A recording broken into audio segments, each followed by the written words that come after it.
지난 2주 동안 저희 가정에 참 많은 일들이 있었습니다. 12월 31일 작년 마지막 날이었죠. 저희 아내가 코로나 양성 판정을 받았습니다.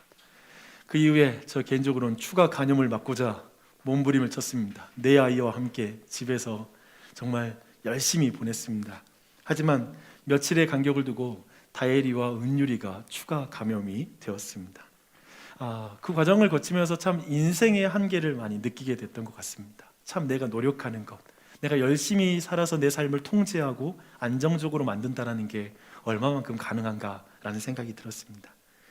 근데 그 과정 속에서도 하나님이 제게 그 힘을 주는 말씀을 제게 주셨습니다. 그 말씀은 시편 127편 1절 말씀이었습니다. 이렇습니다. 여호와께서 집을 세우지 아니하시면 세우는 자의 수고가 헛되며 여호와께서 성을 지키지 아니하시면 파수꾼의 깨어 있음이 헛되도다. 이 말씀이었어요.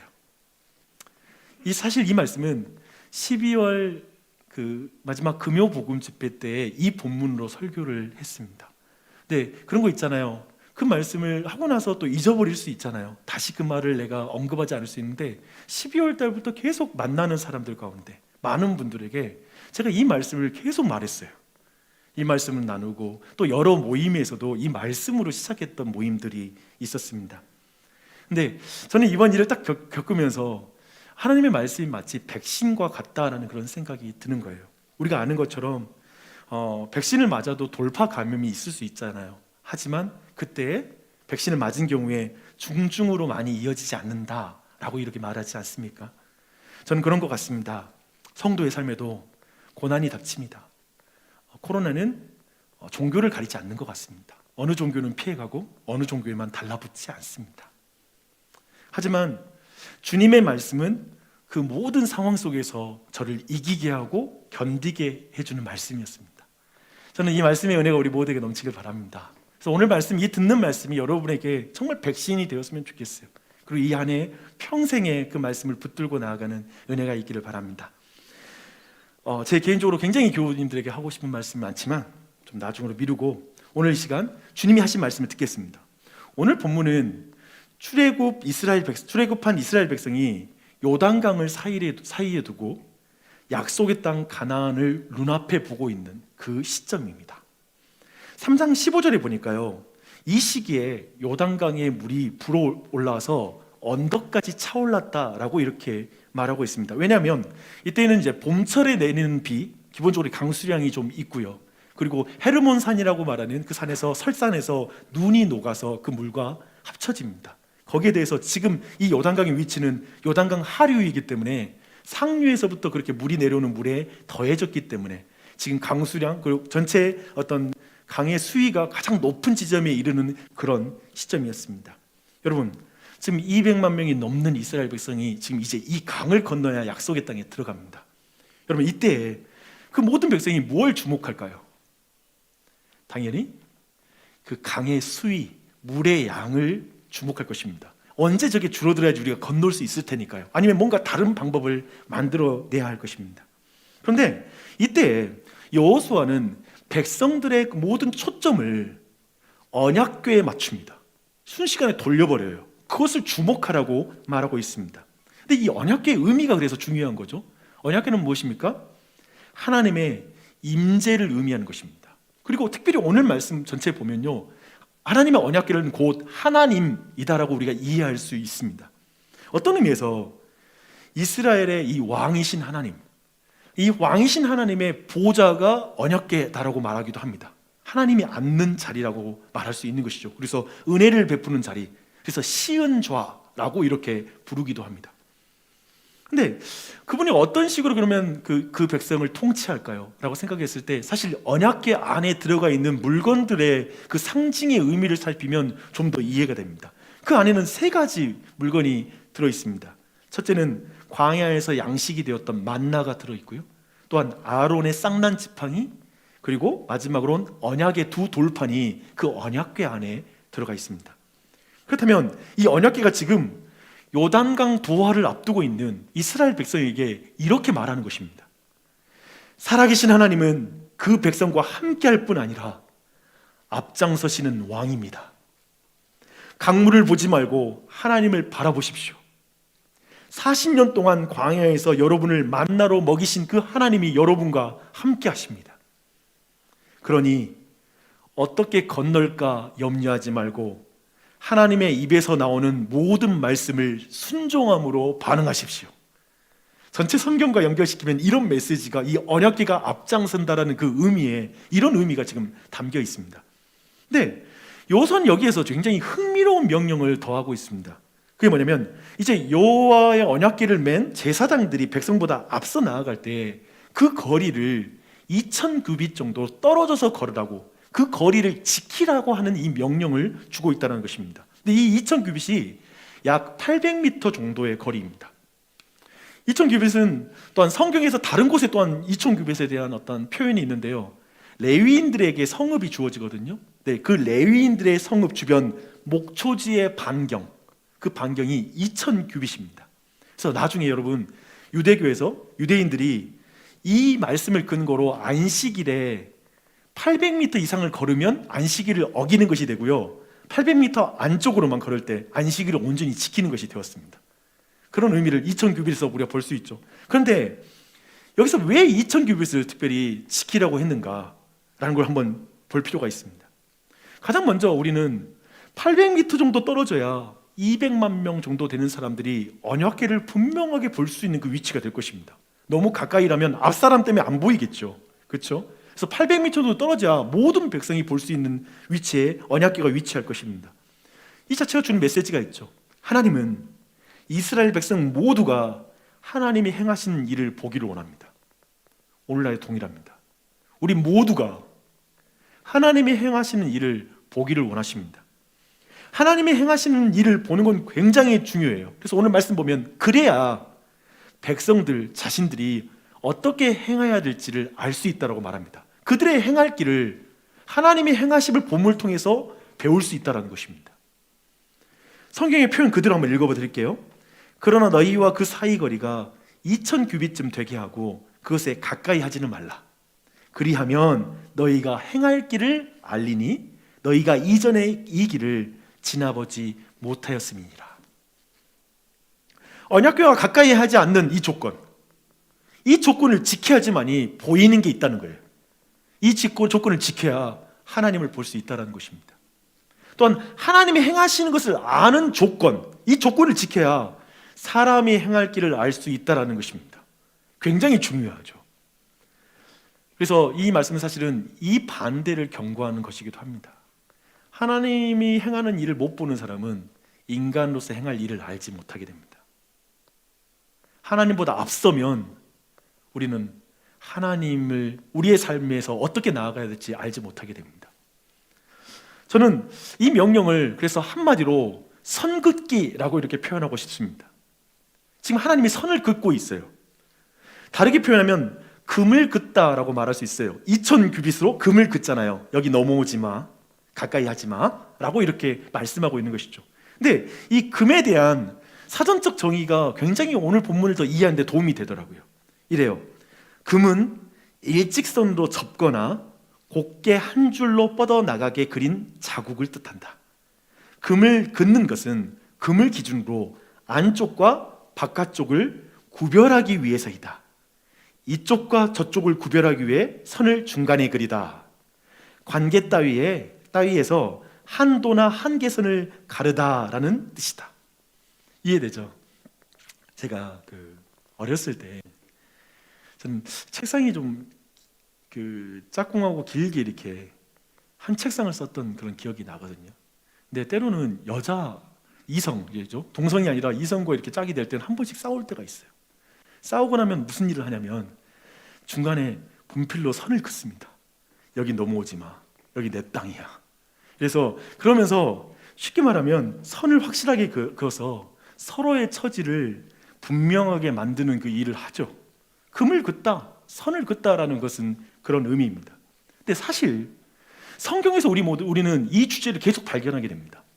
특별히 선을 긋는 하나님과 선을 계속 지우는 인간의 이야기가 저는 성경의 이야기라고 생각합니다. 그렇게 볼 수도 있어요. 그래서 창세기 통독을 우리가 지금 하고 있잖아요. 너무 감사해요.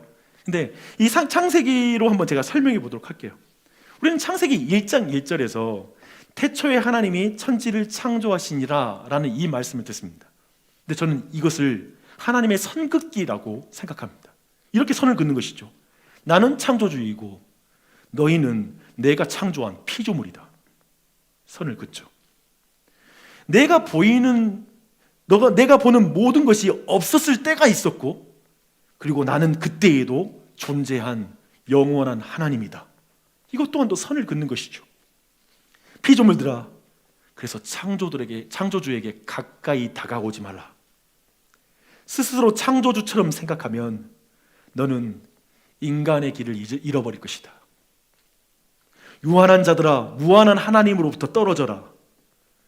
영원히 살 것처럼 살아가면 넌 시간을 낭비하게 될 것이다. 오늘 말씀과 연결하면 이런 전체의 의미를 담고 있죠. 선을 긋는 것입니다. 우리는 이 외에도 창조 기사 안에서 계속 하나님이 선을 긋는 걸 보게 돼요. 낮과 밤을 나누죠. 식물과 동물을 나누죠. 그리고 종과 종을 나눠요. 종류대로 창조하십니다. 또한 동물과 또한 사람을 나누시고요. 또 사람 안에서도 남자와 여자를 나눕니다. 계속 선을 그어요. 그런데 로마서 1장에 우리가 보게 되면 사도 바울이 이 선을 지우는 사람을 이렇게 말하고 있습니다. 들어보십시오. 하나님을 알되 하나님을 영화롭게도 아니하며 감사하지도 아니하고 오히려 그 생각이 허망하여지며 미련한 마음이 어두워졌나니 스스로 지혜 있다 하나 어리석게 돼요. 어때요? 하나님과의 선을 지워버린 거예요. 그리고 하는 일이 뭐냐면 썩어지지 아니하는 하나님의 영광을 썩어질 사람과 새와 짐승과 기어다니는 동물의 모양의 우상으로 바꾸느니라. 또 선을 지었죠. 하나님께서 그들을 부끄러운 욕심에 내버려 두셨으니 곧 그들의 여자들도 순리대로 쓸 것을 바꾸어 영리로 쓰며 그와 같이 남자들도 순리대로 여자 쓰기를 버리고 서로를 향하여 음욕이 불릴 듯하며 남자가 남자와 더불어 부끄러운 일을 행하여 이 또한도 남자와 여자 안에 있는 그 선을 지워버리는 것이죠. 우리는 지금 이렇게 선을 긋는 문화의 어쩌면 절정, 그런 시대를 우리는 살아가고 있고 우리 아이들은 그런 환경에서 자라고 있습니다. 그걸 잘 알고 있죠. 사람은 계속해서 하나님이 그은 선을 지우는 일에 열심입니다. 이 선을 지우기 시작한 한번 에덴 동산을 좀 더 한번 살펴보게요. 하나님은 선악을 알게 하는 나무를 에덴 동산에 두십니다. 사실 이것 또한도 선을 긋는 것입니다. 금을 긋는 거예요. 넘지 말아야 돼요. 근데 선악과는 우리에게 이렇게 말하는 것이죠. 하나님은 명령하시는 왕이시고 아담 그대는 사람 그대는 하나님의 백성이라오. 당신은 하나님께 말하는 자가 아니라 먼저 듣는 자라오.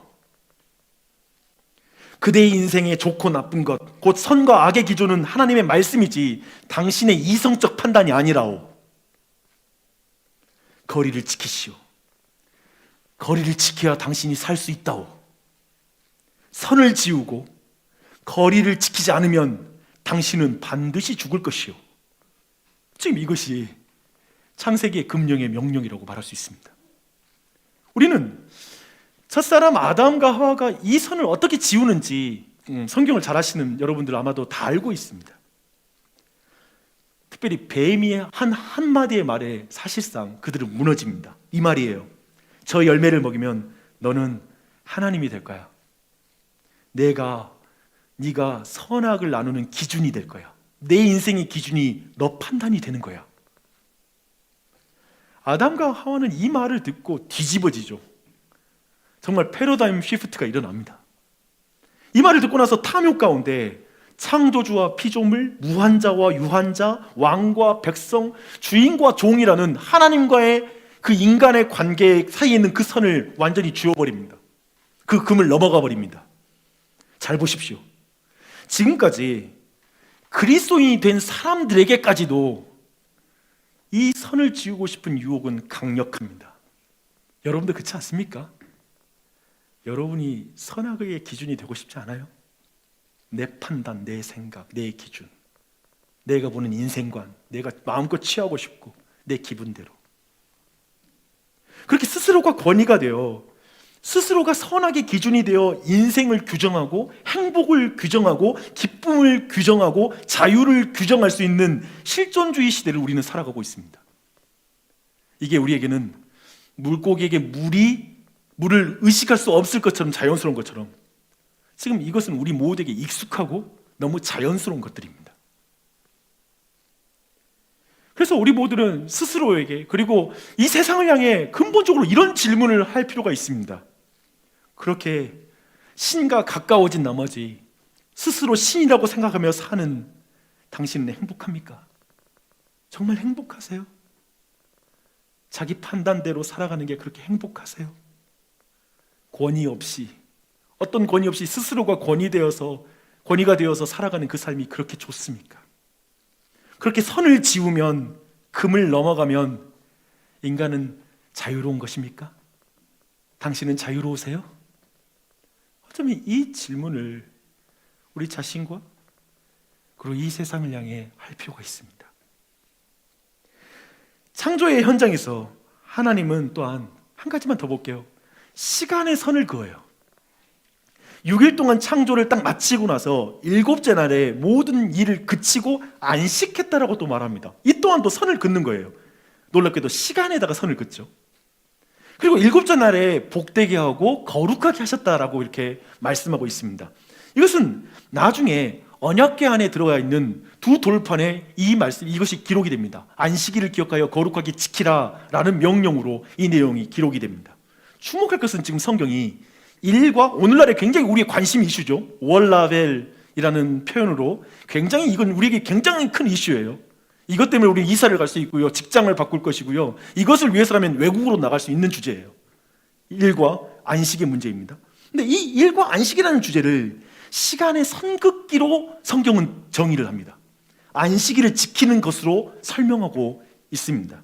예를 들어 이스라엘 백성은 이제 광야에서 만나를 주울 때 평일에는 그날치만 거둬야 됐습니다. 다음 날치까지 함께 구하면 다음 날치를 위해서 남겨뒀던 내용, 그 만나가 부패해 버립니다. 냄새가 나요. 그런데 안식일 전날에는 이틀치를 거두어 둬도 안식일에 그 만나가 부패하지 않았습니다. 이렇게 해서 성경이 말하고 있는 건 이 시간의 선긋기를 통해 독특한 안식의 관점을 우리에게 주고 있습니다. 그러니까 우리가 익숙한 안식의 관점은 뭐냐면 젊어서 우리가 비축할 수 있는 대로 많은 재산을 비축한 만큼 나이 들어 안식할 수 있다라는 게 지금 우리가 말하고 있는 안식에 대한 개념이죠. 이 세상이 말하는 안식의 개념입니다. 하지만 성경은 하나님의 공급하심을 믿음으로 일을 오늘 쉬고 그러므로 말미암아 안식할 수 있다. 젊어서도 안식할 수 있다. 젊어서 뼈 빠지게 노력해서 나이 들고서 안식하자가 아니라 젊어서도 하나님이 내 아버지고 그분이 내 인생을 채워라고 하는 믿음으로 내 일을 쉴 수 있다면, 그리고 그분의 능력으로 모든 일을 감당할 수 있다고 믿는 삶으로 일상을 살아간다면 그것이 안식이다 라고 말하고 있습니다. 그런데 사람들은 굉장히 이 선을 지워요. 심지어 그리스도인들도 예를 들면 이 선을 지우는 건 우리도 전문가입니다. 이상하게도 주일에 일을 해놔야 평일에 좀 더 수월해진다라는 계산을 해버려요. 잘 생각해 보십시오. 이건 지금 성경의 개념과 완전히 다르거든요. 주일에 일을 좀 더 해놔야 평일날이 좀 쉬워진다라는 개념은 완전히 성경을 뒤집는 것입니다. 실용적일 수 있는 계산입니다. 하지만 하나님이 그은 선을 지우는 계산입니다. 안식일을 거룩하게 지키면 주중에 하나님이 감당한 힘을 넉넉히 주실 거야 라는 계산은 왜 불가능할까? 왜 이 계산은 안 될까? 라는 것이죠. 여튼 하나님이 그 시간의 선을 지운 사회, 그 사회를 우리는 살아가고 있습니다. 한 가지만 여기에서 좀 제가 군더더기 넣으면 안 되는데, 주일날 일할 수밖에 없는 사람들의 그 직장을 제가 뭐라고 하는 게 아닙니다. 이해하실 거라고 생각합니다. 우리는 지금 쭉 살펴봤죠. 지금 뭘 봤냐면 선을 긋는 하나님과 선을 지우는 인간의 이야기로 지금 성경의 지금 내용들을 창세기를 통해서 전반적인 내용을 우리가 함께 보았습니다. 근데 한번 질문해 보십시다. 왜 하나님은 이렇게 선을 긋는 것일까요? 그리고 왜 하나님은 하나님과의 거리를 지키라고 말하는 것일까요? 왜냐하면 사람이 죽는 걸 원치 않으시기 때문에 그렇습니다.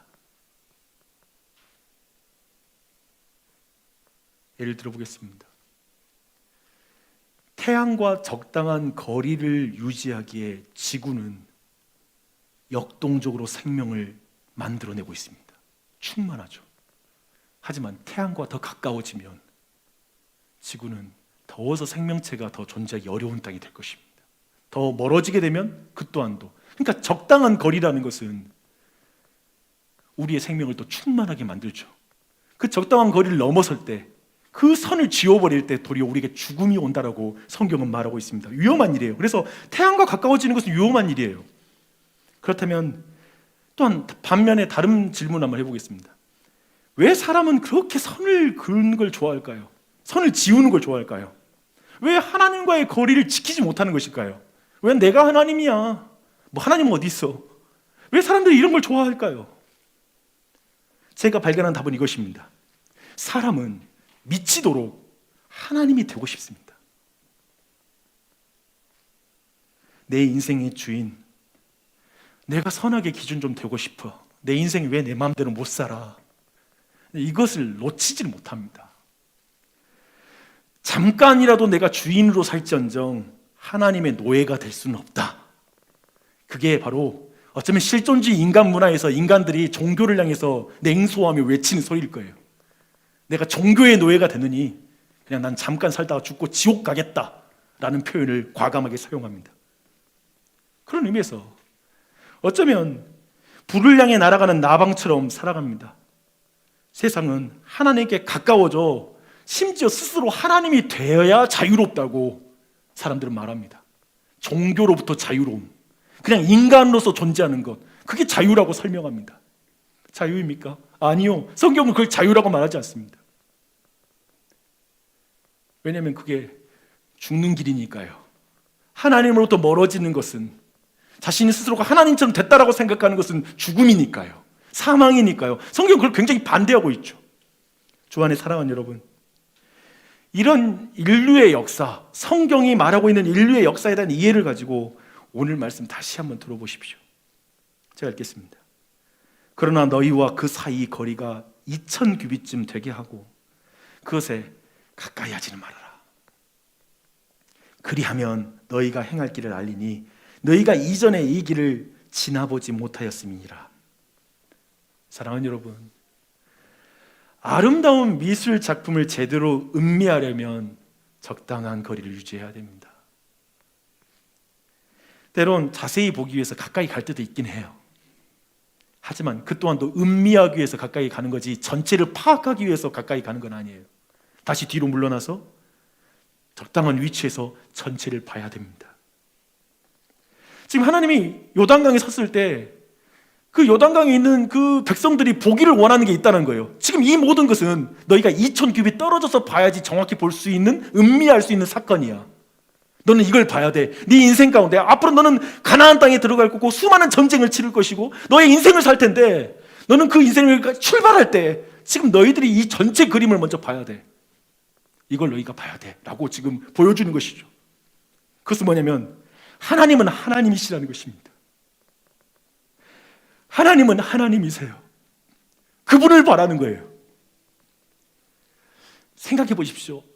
아브라함에게 약속하셨던 그 약속의 씨 이삭을 줄 때에도 하나님은 이상하게도 아브라함과 사라가 육체의 소망이 다 끊어지는 나이, 아브라함은 100세요, 사라는 90세, 한마디로 말하면 불가능한 나이까지 몰고 가서 아이를 낳아 주십니다. 왜 그런가요?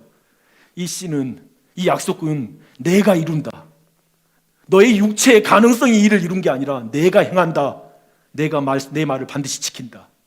그리고 동일하게 지금 땅에 대한 하나님의 약속, 저 가나안 땅을 주시는 과정 속에서 철저하게 내가 행한다.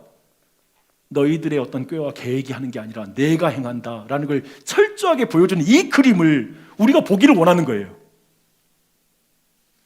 그 백성이 이렇게 말합니다. 내가 너희보다 앞서 행할 것이란다. 강을 만나면 내가 막아설 것이고 여리고성이 막으면 내가 무너뜨릴 것이란다. 내가 너희의 지휘관이 될 것이고 내가 너희의 작전이 될 것이다. 그리고 내가 너희들의 전투력이 될 것이고 내가 너희의 사기가 되겠다. 그리고 내가 너희에게 기어코 약속의 땅을 줄 것이다. 이 메시지죠. 이 메시지를 지금 우리 모두가 듣기를 원하시는 거죠. 이 하나님을 볼 때 이스라엘 백성은 이제 그때 자신이 행할 일을 알게 된다는 거예요. 자신이 행할 길을 알게 된다는 것입니다. 이 하나님을 보지 못하면 하나님의 백성은 자신이 걸어야 될 길을 알 수가 없습니다. 여러분 기억하십시오. 인생이라는 게 얼마나 소중합니까? 우리 인생길 2022년도 어떻게 걸어야 되지? 내 인생의 남은 생일을 어떻게 가야 되지? 너무 중요한 질문이죠. 근데 이것은 먼저 앞에서 행하시는 하나님을 보지 못하면 내가 갈 길을 알 수가 없습니다. 우리네 인생 한번 보십시오. 언약궤보다 앞서서 물을 퍼내는 사람부터 댐 지으려고 설계에 벌써 들어가는 사람도 있을 것이고, 다리 놓으려고 재료 모으는 사람이 있을 것이고, 기발한 사람은 비행기 만들어서 넘어가 볼까? 돈 있으면 비행기 한번 불러볼까라고 생각할 수 있을 것이고, 또 기가 막힌 사람은 지하 터널 뚫어버리는 거, 지하로 한번 가보자, 이런 계산도 하겠죠. 당태종이 안시성 한번 가겠다고 성 아래로 땅굴 파서 들어갈 작전을 세우는 기발한 아이디어죠. 어쩌면 우리 인생도 똑똑한 사람은 그 기발한 아이디어로 인생 문제 풀어갈 것이고, 인생의 어떤 요단과 같은 문제를 만나면 우리가 온갖 계산으로 그걸 넘어가려고 여러 가지 작전을 쓰게 될 것이요. 우리도 그러겠죠. 근데 사실 오늘 본문에서 이런 식으로 여러분 이 본문을 적용하면 안 됩니다. 여러분이 그냥 손 놓고 하나님만 믿으세요. 그러면 다 알아서 해주세요. 지금 이걸 말하는 본문은 아닙니다. 도리어 이 본문이 강조하는 것을 보십시오. 언약궤에 가까이 가지 말아라. 하나님의 행하신다는 걸 모르고 살지 말아라. 하나님의 인재와 상관없이 스스로를 구원하려고 하는 삶을 살지 말아라. 하나님 없는 미래에 먼저 가서 괜히 미래에 있는 내용으로 염려하고 근심하고 걱정하고 살지 말아라. 하나님 거기 계신다. 하나님 앞서 행하신다. 하나님 앞에 계신다. 너희 가족, 너희 배우자, 이 구원 걱정할, 내가 행한다. 나를 봐라. 나를 믿어라. 하나님의 행하심을 믿지 못하기에 자신의 노력, 실력으로 모든 것을 확보하려는 모든 노력을 경계하라는 메시지이죠. 도리어 하나님을 주목하라는 것이죠. 네.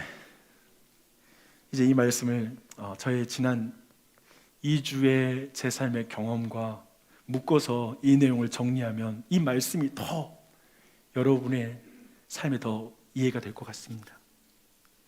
저는 지난 11월 첫 주에 플랜과 프렌드라는 그 설교를 했습니다. 기억하실지 모르겠습니다. 저는 그때 하나님의 은혜로 지난 7년의 목회를 돌아보면서 다시 교회를 개척하는 마음으로 다시 사역을 시작하겠다고 온 교회 앞에서 고백했던 설교였습니다. 그 설교를 하고 나서 제 마음에 진짜 다시 교회를 개척할 때의 마음처럼 마음에 설레는 마음이 들더라고요. 저는 처음 개척했을 때처럼 또 플랜을 세우기 시작했습니다. 제가 정말 생각이 막 돌아가거든요. 이제 어떻게 해야 될까? 수많은 책과 강의 등을 참고하면서 2022년도 목회 방향을 정리했습니다. 그리고 생각해 봤습니다.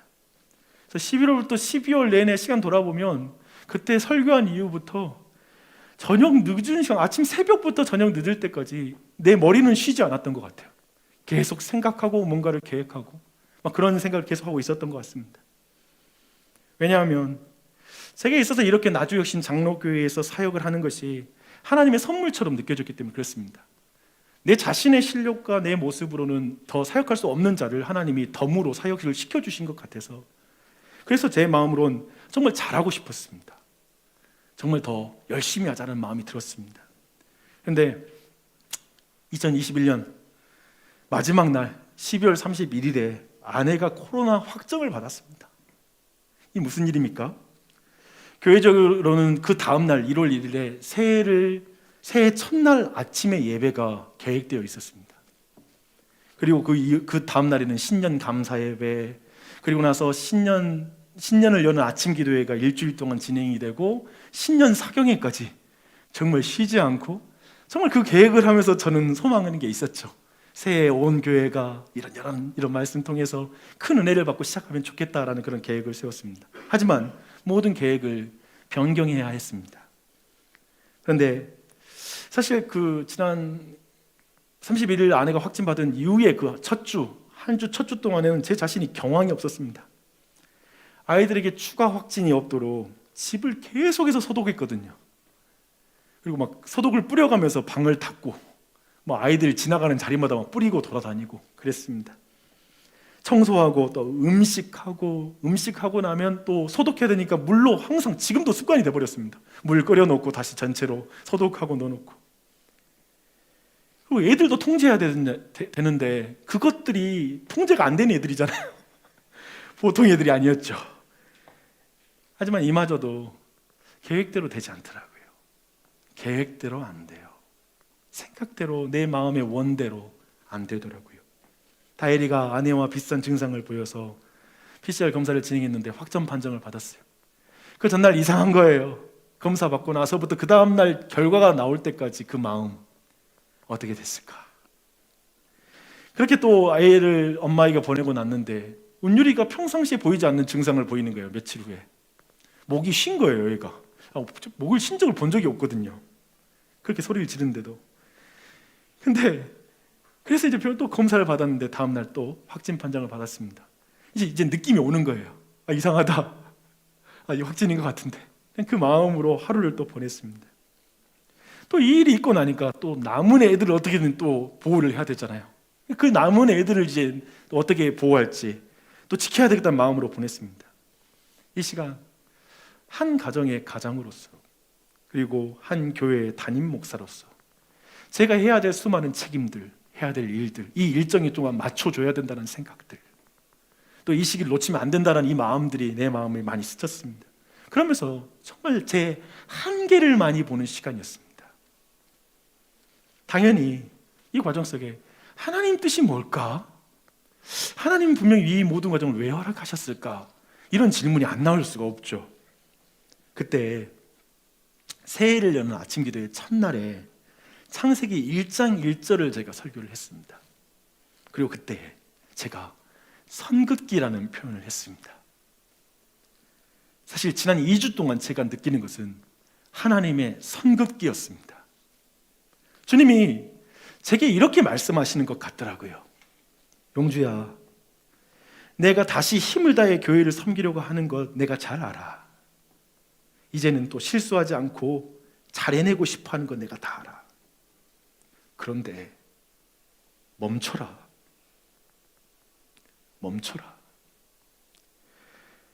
나는 내가 행하는 것을 네가 보지 못하고 일하는 것을 원치 않는단다.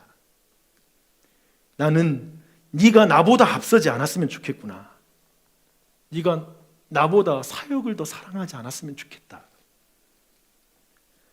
네가 나보다 앞서면 너는 외로울 것이기 때문이다. 내가 나보다 앞서면 내가 보이지 않을 것이다. 내가 행하는 것을 보지 못하면 너는 쉽게 낙심할 것이란다. 용주야, 이 교회의 주인은 나란다. 너는 내 말에 순종하는 것에 더 관심을 가졌으면 좋겠다. 계획하는 것보다. 이 말씀을 제게 하시는 것 같았어요. 그런 감동이 제 안에 있었어요. 그래서 저에게 12월 31일 이후로 2주간의 시간은 선물과 같은 시간이었습니다. 코로나 자체가 선물이라는 말은 아닙니다. 그리고 고통이라는 것 자체가 신자에게 선물이 될 수는 없습니다. 하지만 제가 선을 넘어가 교회를 걱정하는 것, 주님의 임재보다 앞서 내 미래로 나아가는 것, 내가 계획하고 잘해야 교회가 그만큼 잘 될 것이라고 생각하는 것, 그 모든 것으로부터 주님이 저를 지켜주셨습니다. 구원해 주셨습니다. 생각이 멈추지 않았는데 생각을 멈추게 하셨습니다. 그래서 어쩌면 이 아내를 돌아볼 때, 야, 진짜 내가 계획한 대로 진짜 다 됐네, 잘 됐네, 이것을 자랑하는 자가 아니라 그래서 교인들이 우리 목사님 계획 너무 잘한다, 우리 목사님 진짜 계획을 탁월하게 세워, 훌륭해라는 걸, 그 칭찬을 받는 게 내 인생의 목적이 아니라, 야, 우리 교회 주님이 일하신다, 주님이 행하신다, 주님이 역사하신다, 그럼 됐다, 주님이 높아지면 됐다, 이 생각이 들었습니다. 이 마음으로 오늘 말씀 다시 한 번만 들어보십시오.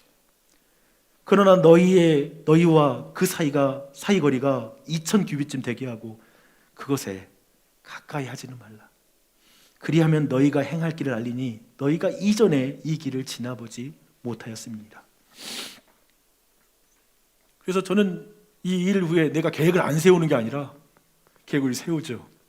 근데 어떻게 행해야 될지를 더 잘 알겠는 거예요. 내가 이제 어떻게 행해야 되는지를 알겠는 거예요. 우리 모두, 특별히 저는 오늘 말씀에 또 한 가지가 주목되는 게 이거였어요. 이전에 이 길을 지나보지 못하였습니다. 우리 모두는 이전에 지나보지 못한 길을 걷습니다. 2022년 우리 중 아무도 이 길을 걸어본 적이 없어요. 우리 아이가 이 나이대를 나는 경험한 적 없어요. 그렇죠?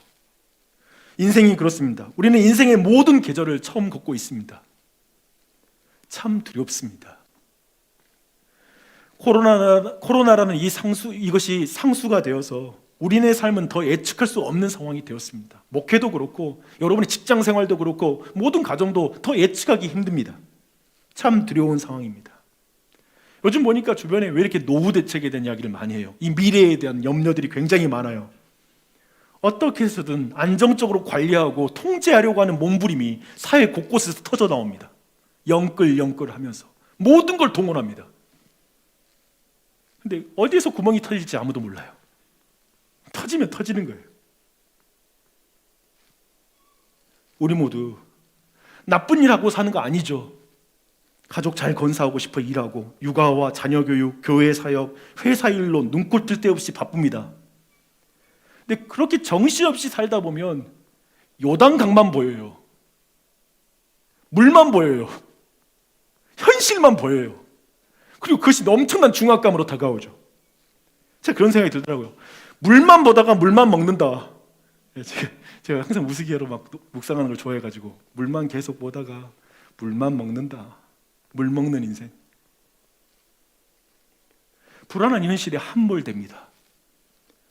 괜히 일어나지 않는 일을 염려하고 걱정하기 일쑤입니다. 미래에 하나님이 계시지 않는 것처럼 미래에 홀로 가서 염려를 끌어안고 현실로 가져옵니다. 주 안에 사랑하는 여러분, 이제 여러분에게 정말 권면의 말씀 드립니다. 뒤로 물러나 2000규빗을 지키십시오. 뒤로 물러나십시오. 홀로 넘실대는 요단강 앞에 서지 마십시오. 뒤로 물러나야 보이는 게 있습니다. 인생은 앞만 보고 달려가는 게 문제가 아니고 열심히 살았다라는 게 여러분의 자랑이 될 수는 없습니다. 물러서십시오. 혹시 주님을 알지 못하는 분이 이 자리에 계시다면 뒤로 물러서세요. 여러분의 모든 이성과 고집과 판단 좀 내려놓고 뒤로 물러서십시오. 그리고 창조주가 있다는 사실을 보십시오. 하나님이 문제 가운데 계시는 것이 보이고 하나님이 먼저 행하고 계시는 것이 보일 것입니다. 그 눈을 달라고 기도하십시오. 제가 보니까 이래요. 많은 사람들이 이렇게 연초에는 이런 기도를 드리죠. 하나님, 2022년도에 우리 가정이 그리고 내가 어떤 방향으로 가야 될지 그 방향을 알려주세요. 이 기도 제목은 우리가 너무 익숙한 기도 제목이죠. 알려주세요. 이런 기도를 참 많이 해요. 그런데 주님은 뭐라고 말하냐면 뒤로 물러나라. 내가 선을 지켰으면 좋겠구나. 나는 내가 내 삶에 앞서 행하는 것을 먼저 봤으면 좋겠구나. 그러니까 내가 가는 길은 하나님이 앞서 행하신 것을 볼 때 내가 갈 방향이 결정이 되는 거지, 하나님 제외해 놓고 하나님 내가 어떤 길로 가야 될지 알려주세요라고 말하는 기도는 없다는 거예요, 기독교에. 그래서 우리의 기도 제목은 하나님, 내 삶이 너무 많이 무너졌어요. 근데 이곳에 하나님이 계신 걸 내가 보게 해주세요. 하나님 잘 모르겠어요. 하나님이 계신지도 어떤지도 모르겠어요. 내 눈을 열어주세요.